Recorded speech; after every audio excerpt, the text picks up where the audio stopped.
सुल्तानगंज बिहार राज्य के भागलपुर जिला में स्थित धार्मिक एवं ऐतिहासिक स्थल है। सुल्तानगंज गंगा नदी तट पर बसा हुआ है।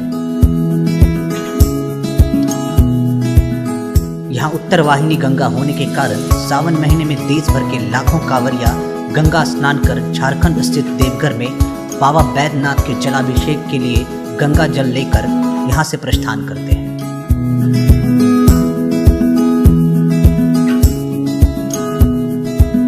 सुल्तानगंज प्राचीन बौद्ध धर्म का केंद्र है। यहाँ अजगैबीनाथ का विश्व प्रसिद्ध और कई प्राचीन मंदिर है।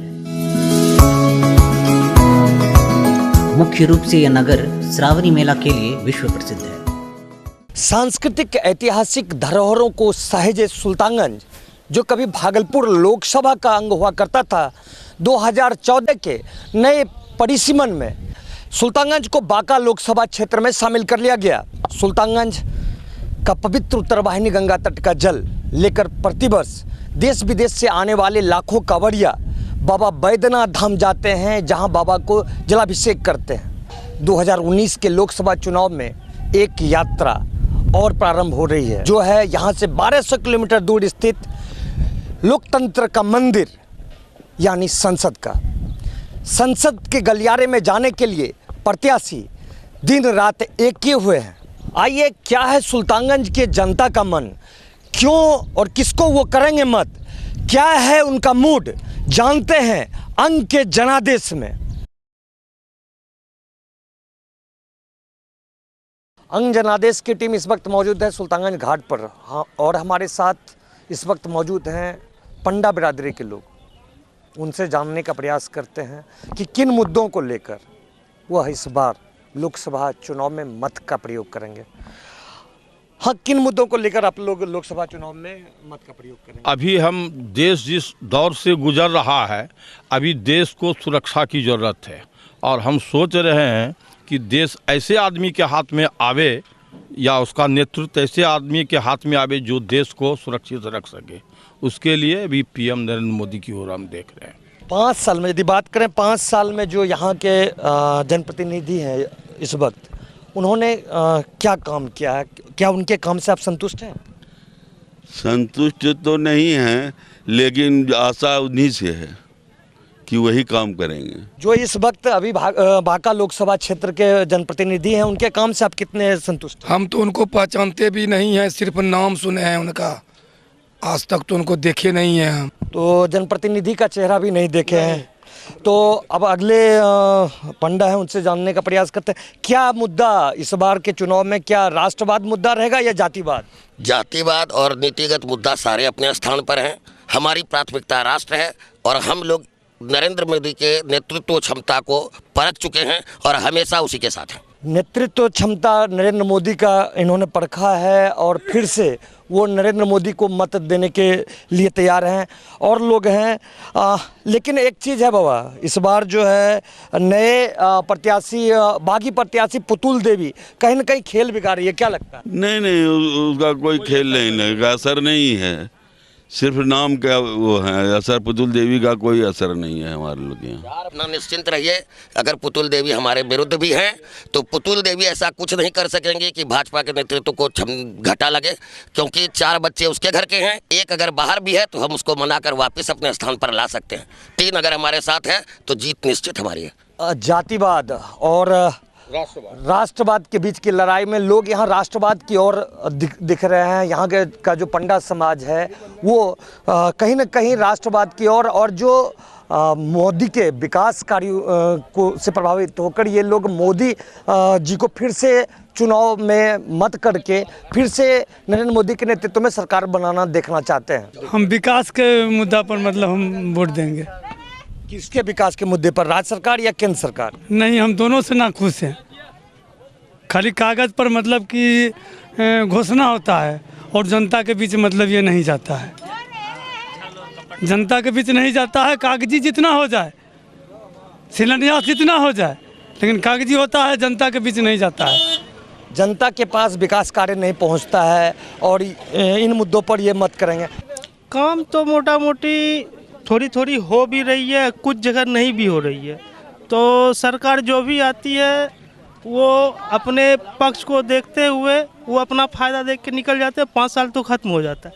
लेकिन वो जितना काम गश्ता ये करेंगे वो करेंगे, वैसन कोई चीज़ धरती पे मतलब ज़मीन पे दिखाई नहीं पड़ रहा। जो विकास कार्य जमीन पर दिखना चाहिए वो जमीन पर विकास कार्य नहीं दिख रहे हैं। और कुछ लोग हैं, हम तो सरकार से उम्मीद करेंगे कि अगले जो भी आएंगे वो विकास को लेकर यानी कि हर जगह पर अपना कार्य दिखाएंगे। युवाओं की बात करती है सरकार, कुछ युवा भी हैं, क्या चाहते हैं सरकार से आप?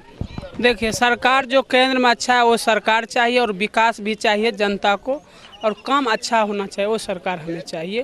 और जैसे 5 साल में आते हैं, जैसे आपका हो गया ये जयप्रकाश नारायण और दूसरा पुतुल देवी, दोनों जैसे वोट का टाइम आते हैं तो आ जाते हैं, जैसे वोट खत्म हुआ अपना झोला झपटा समेटते अपना घर को निकल जाते, दूसरा बार देखने भी नहीं आते हैं कैसा है यहाँ का माहौल, कैसा है स्थिति। सावनी मेला प्रत्येक साल लगते हैं, प्रत्येक फिर जून जुलाई में लगेंगे, फिर आएंगे, उस सावन मेले में ही नहीं आते हैं। जो सरकार अच्छा रहे उसको मतदान हम लोग करेंगे खुद। जो केंद्र में अच्छा सरकार चाहिए हमें और राज्य में भी अच्छा सरकार चाहिए। यहाँ के युवाओं की और यहाँ के जो पंडा समाज के लोग हैं उनका साफ मानना है कि केंद्र एवं राज्य में ऐसी सरकार हो जो विकास की गति को तेज करे और युवाओं को रोजगार मुहैया कराए। सिल्क टीवी आप सबों से अनुरोध करती है कि 18 अप्रैल को होने वाले दूसरे चरण के चुनाव में जो यहाँ चुनाव होने है उसमें अधिक से अधिक भागीदार बनकर मतदान का प्रयोग कर लोकतंत्र को मजबूत बनाएं। अंग जनादेश की टीम के साथ इस वक्त हैं सुल्तानगंज के व्यवसायी वर्ग के लोग। हम उनसे सीधे जानते हैं कि किन मुद्दों को लेकर वो इस बार मतदान करेंगे। हाँ, किन मुद्दों को लेकर आप इस बार मतदान? एक्चुअली क्या है कि हम लोग बांका संसदीय क्षेत्र से हम लोग आते हैं सुल्तानगंज जो जैसे कि गोड्डा संसदीय क्षेत्र से देवघर का विकास हुआ उस स्तर से सुल्तानगंज का विकास जीरो है। ठीक है ना, वो धार्मिक स्थल है, संसार की एक बहुत बड़ी यहाँ विशालकाय गंगा बहती है जो उत्तर वाहिनी और अनेकों अनेक प्रदेश से देश से लोग यहाँ आते हैं। उसको कोई बहुत सारी सुविधाएं कोई सरकार नहीं दे पाई है। हम लोग किसी सरकार के पक्ष में नहीं है, हम लोग ऐसे इंसान के पक्ष में हैं जो कि हम लोगों के धार्मिक स्थल को उस मंच को इतना ऊंचा बना दे जो कि आए गए सारे मेहमान को सुविधा और सुख मिलता रहे। हम यही चाहते हैं। ठीक है, व्यवसायी वर्ग के लोग हमारे साथ जुड़े हुए हैं, दूसरे लोग से भी बात करते हैं। इनका साफ मानना है कि जो भी आज तक नेता आए हैं उन्होंने जिस गति से विकास होनी चाहिए वो विकास नहीं किया। क्या चाहते हैं आप, क्या होना चाहिए था और क्या नहीं हो पाया? हम लोग तो यही चाहते हैं कि सुल्तानगंज का विकास हो, लेकिन आज तक जितना भी बना कोई आदमी सुल्तानगंज के लिए कुछ नहीं किया, क्योंकि ये पुराना जगह है। यहाँ से करोड़ों आदमी यहाँ से जल भर करके जाते हैं देवघर, लेकिन स्थानीय मुद्दा कोई नेता न एमपी कोई कुछ नहीं किया। यही हमारा मुद्दा है कि सुल्तानगंज का विकास हो। जीते हारे कोई तो जीते हारेगा, 2 पार्टी है, जीतेगा जिसका काम अच्छा होगा जनता उसी को जिताएगा।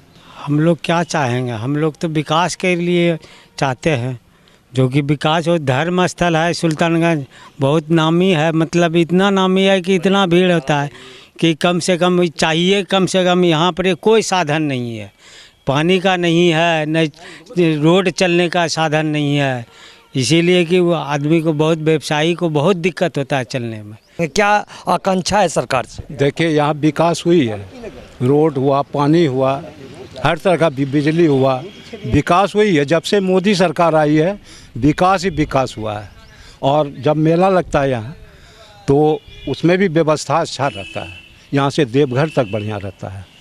हर जगह पानी का व्यवस्था है, सुरक्षा का है, पुलिस व्यवस्था, बिजली का, हर तरह का व्यवस्था, बिजली वगैरह, पानी, सड़क तो हमेशा यहाँ बढ़िया जो है। जब से मोदी सरकार आई है बढ़िया व्यवस्था हुआ है। व्यावसायिक दृष्टिकोण से आपको क्या लगता है, क्या होना चाहिए था, क्या नहीं हो पाया?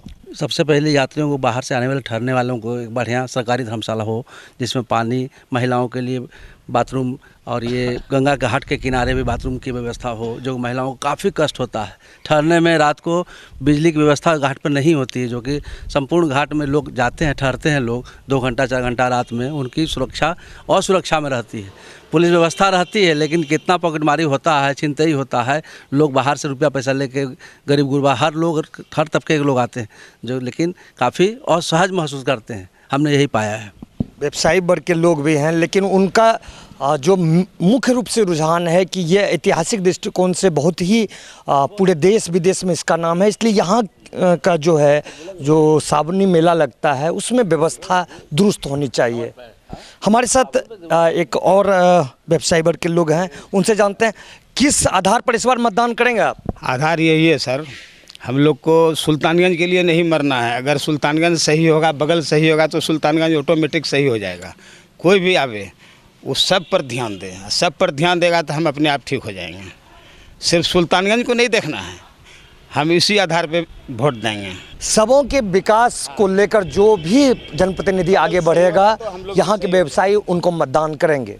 आइए आपको अंग जनादेश में और लोगों से बात कराते हैं। अंग के जनादेश की टीम अभी इस वक्त मौजूद है सुल्तानगंज विधानसभा क्षेत्र के उधाडी गांव में। उधाडी गांव नीलेश नयन गरुड़ जवान जिन्होंने अपनी शहादत दी थी बांदीपुरा सेक्टर में आतंकियों से लोहा लेते हुए। हम इस वक्त मौजूद हैं और यहाँ पर आप देख सकते हैं किस तरह से यह चौपाल लगा हुआ है, चुनावी चौपाल लगा हुआ है। लोग आ रहे हैं, प्रत्याशी के जितने भी समर्थक हैं वो आ रहे हैं और अपने अपने प्रत्याशियों के पक्ष में मतदान की अपील लोगों से कर रहे हैं। हम यहाँ सीधे बात करेंगे उधाडी के जो वासी हैं उनसे, जो यहाँ प्रत्याशी के पक्ष में मतदान करने के लिए आए हुए हैं, उनसे बात करेंगे और जानने का प्रयास करेंगे कि किन मुद्दों को लेकर वे इस बार लोकसभा चुनाव में अपना मतदान करेंगे। हाँ सर, किन मुद्दों को लेकर आप लोग इस बार मतदान करने वाले हैं? मोदी जी इस देश के वैसे प्रधानमंत्री हैं जिनका विकल्प भविष्य में दिखाई नहीं पड़ता है। मात्र मोदी ही एक मुद्दा है और देश का भविष्य है, इसी को लेकर के हम लोग मतदान करेंगे। देश के हित को लेकर इन्होंने मतदान की बात कही है। अब दूसरे हैं, उनसे दूसरे व्यक्ति से बात करते हैं। मोदी जी ने देश का विकास किया है, कर रहे हैं, प्रयासरत हैं।